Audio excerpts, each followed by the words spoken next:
Hello viewers, நீங்கள் கேட்டுட்டு இருக்கிறது வெறு ரிவ்யூ. நான் தான் உங்கள் வெறு. நாம் இன்னைக்குள்ள பார்க்க போகிறது 2024லேருந்து எடுக்கப்பட்ட ஒரு இங்கிலீஷ் மூவி தான் எ டிஃப்ரெண்ட் மேன்.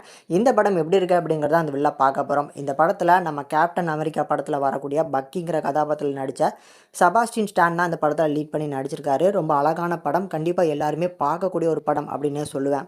எதனால இந்த எ டிஃப்ரெண்ட் மேன் திரைப்படம் வந்து எல்லாருமே பார்க்கக்கூடிய படம் அப்படின்னா, ரீசெண்டாக இந்த சப்ஸ்டன்ஸ்னு ஒரு படம் வந்துச்சு பார்த்தீங்களா, அந்த படத்தோட மெசேஜும் இந்த படத்தோட மெசேஜும் ஒரே மாதிரியான ஒரு மெசேஜ் தான். அதனால தான் சொல்கிறேன், அந்த படம் பிடிச்சதுன்னா இந்த படமும் உங்களுக்கு பிடிக்க வாய்ப்பு இருக்குது. சரி, இந்த படத்தோட கதை என்ன அப்படிங்கிறத பார்த்துடலாம். படத்தில் வர நம்ம ஹீரோ பேர் வந்து எட்வர். எட்வருக்கு ரொம்ப வியர்டான, ரொம்பவே பார்க்கறதுக்கும் சகிக்கக்கூடிய ஒரு அளவில் இருக்கக்கூடிய முகம் இருக்குது. இப்படிப்பட்ட ஒரு முகம் இருக்கிறதுனால தான் நம்மளோட லைஃப் இப்படி இருக்குது அப்படிங்கிற ஒரு எண்ணம் நம்ம ஹீரோக்கு உண்டு.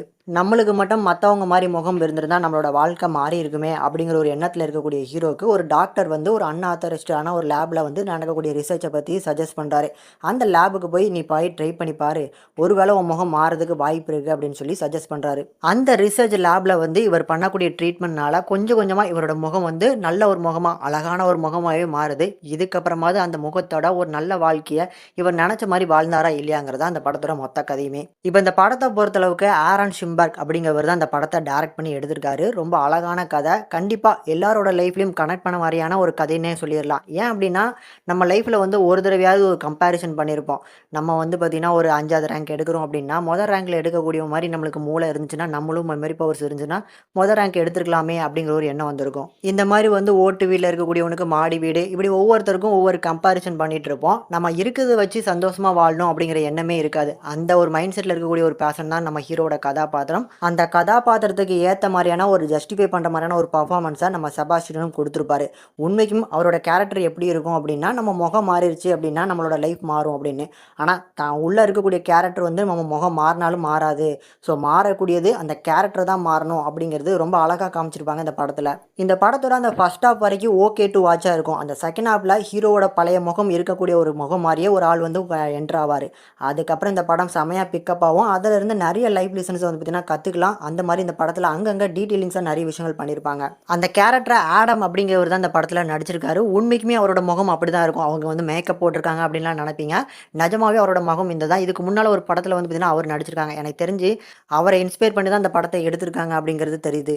இந்த படத்தோட ஜானர் வந்து காமெடி ஜானர் தான். ஸோ அந்த காமெடி ஜானருக்கு ஜஸ்டிஃபை பண்ணுற மாதிரி அங்கங்கே வரக்கூடிய அந்த ஹியூமர் போர்ஷன் இந்த படத்தில் ஒரு பெரிய ப்ளஸ்ஸாக இருக்கும். அதுலேயுமே பர்டிகுலராக அந்த செகண்ட் ஹாஃபில் இந்த ஆடம் கதாபாத்திரம் உள்ளே வந்ததுக்கப்புறம் நிறைய இடங்கள்ல ஸ்கோர் பண்ணியிருப்பாரு.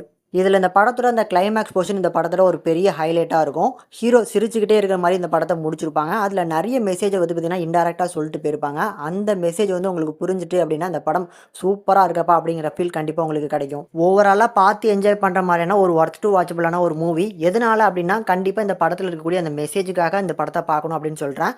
ப்ரீவியஸாக கூட வந்து ஒரு ஃபேமஸான ஒரு படம் த சப்ஸ்டன்ஸ்னு ஒரு படம் வந்துச்சு. அந்த படமும் இந்த படமும் வந்து பார்த்திங்கன்னா பெருசாக டிஃப்ரெண்ட்லாம் கிடையாது. ரெண்டுமே ஒரே மாதிரியான மெசேஜை வந்து பார்த்திங்கன்னா கேரி பண்ணி கொண்டு வந்திருப்பாங்க.